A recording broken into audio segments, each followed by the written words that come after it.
কিন্তু ফরহাদ ভাই আপনার কাছে মনে হয় না যে আপনি যে এই সরকারকে অবৈধ বলছেন সেটা তো আসলে একটা আ আ সাংবিধানিক কাঠামো মাথায় রেখে অবৈধ বলছেন, তাই না? আপনি যে সংবিধানে অন্তর্বর্তী উপদেষ্টা সরকার নামক কিছু নাই, আপনার সংবিধানে তো নাই। হুম। তাহলে আপনার বৈধতার ভিত্তি কি? খুব ১০৬ সিম্পল ব্যাপার। ১০৬ সুপ্রিম কোর্ট আস আমাকে বলছে। না, না সুপ্রিম কোর্ট মতামত দিতে পারে। এই দ্বারা এটাকে বৈধ করতে পারে না। কারণ সংবিধানের মধ্যে এরকম কিছু নাই যাতে আপনি এরকম একটা সরকার আপনি গঠন করতে পারেন। সুপ্রিম কোর্টও তো অলরেডি গণঅভ্যুত্থানের পরে অবৈধ হয়ে যায়। ফলে আপনি কিন্তু নিজেকে জোর করে বৈধতা প্রমাণ করলে হয় না। সুপ্রিম কোর্ট ১০৬ অনুযায়ী হুম, মতামত দিতে পারে। এটাও আমি লিখেছি। হুম। সে শপথ নিয়েছেন যে সংবিধান তিনি রক্ষা করবেন। যিনি শপথ নিয়েছেন সংবিধান রক্ষা করবেন, তিনি কি করে আবার এখন সংবিধান কি বলে বিভিন্ন রকম কমিশন করে সংবিধান সংস্কার করবেন? কিসের ভিত্তিতে? এ এটা তো কোনো বৈধ বৈধ ভিত্তি না তো এটা। ফলে আপনি তো এভাবে তো জোড়াতালি দিয়ে স রাষ্ট্র চলে না। মানে মানে আপনাকে তো মানে ফরহাদ হ্যাঁ, ভাই সংস্কারই তো রক্ষা। আমরা যখন একটা বিল্ডিং এর সংস্কার করি তখন তো এটা রক্ষা করতেই সংস্কার করি। তো স আপনি যখনই বিল্ডিং ই বানান নাই কি নিয়ে সংস্কার করবেন? আপনার তো রাষ্ট্রটাই গঠন করেন নাই, কি সংস্কার করবেন? এগুলো তো আজগুবি কথা। Right, right. আপনি তো আগে তো গঠন করতে হবে। আগে তো রাষ্ট্রটা বানাইতে হবে। আপনি 72 তেও পারেন নাই, হুম। আর আপনি এবারও পারলেন আ এতটা বছর পরে। তাহলে যদি না পারেন এটা তো ভয়ানক ব্যাপার। এটা তো সাংঘাতিক রকম একটা ক্ষতির মধ্যে পড়ে গেলাম আমরা। আমরা আবারও ৫০ বছর পিছিয়ে পড়ে গেলাম।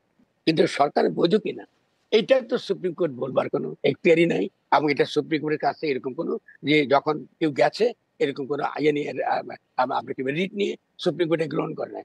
আপনি গায়ের জোরে আছেন ক্ষমতা, এটা এটাই মিন করে।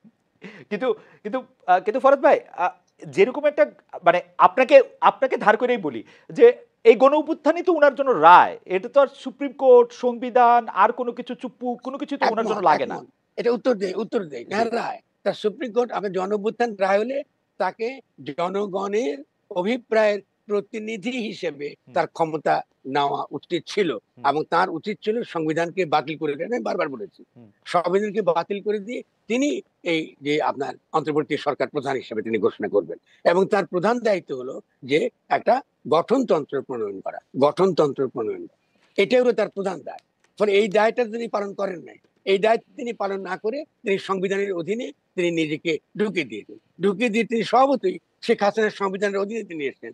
এখন তিনি কি করে কমিশন করেন আর সংবিধান সংশোধন করেন? তিনি তো শপথ নিয়েছেন যে সংবিধান তিনি রক্ষা করবেন। যিনি শপথ নিয়েছেন সংবিধান রক্ষা করবেন, তিনি কি করে আবার এখন সংবিধান কি বলে বিভিন্ন রকম কমিশন করে সংবিধান সংস্কার করবেন? কিসের ভিত্তিতে? এ এটা তো কোনো বৈধ বৈধ ভিত্তি না তো এটা। ফলে আপনি তো এভাবে তো জোড়াতালি দিয়ে স রাষ্ট্র চলে না। মানে মানে আপনাকে তো মানে ফরহাদ হ্যাঁ, ভাই সংস্কারই তো রক্ষা। আমরা যখন একটা বিল্ডিং এর সংস্কার করি তখন তো এটা রক্ষা করতেই সংস্কার করি। তো স আপনা আপনি যখনই বিল্ডিং ই বানান নাই কি নিয়ে সংস্কার করবেন? আপনার তো রাষ্ট্রটাই গঠন করেন নাই, কি সংস্কার করবেন? এগুলো তো আজগুবি কথা। Right, right. আপনি তো আগে তো গঠন করতে হবে। আগে তো রাষ্ট্রটা বানাইতে হবে। আপনি 72 তেও পারেন নাই, হুম। আর আপনি এবারও পারলেন আ এতটা বছর পরে।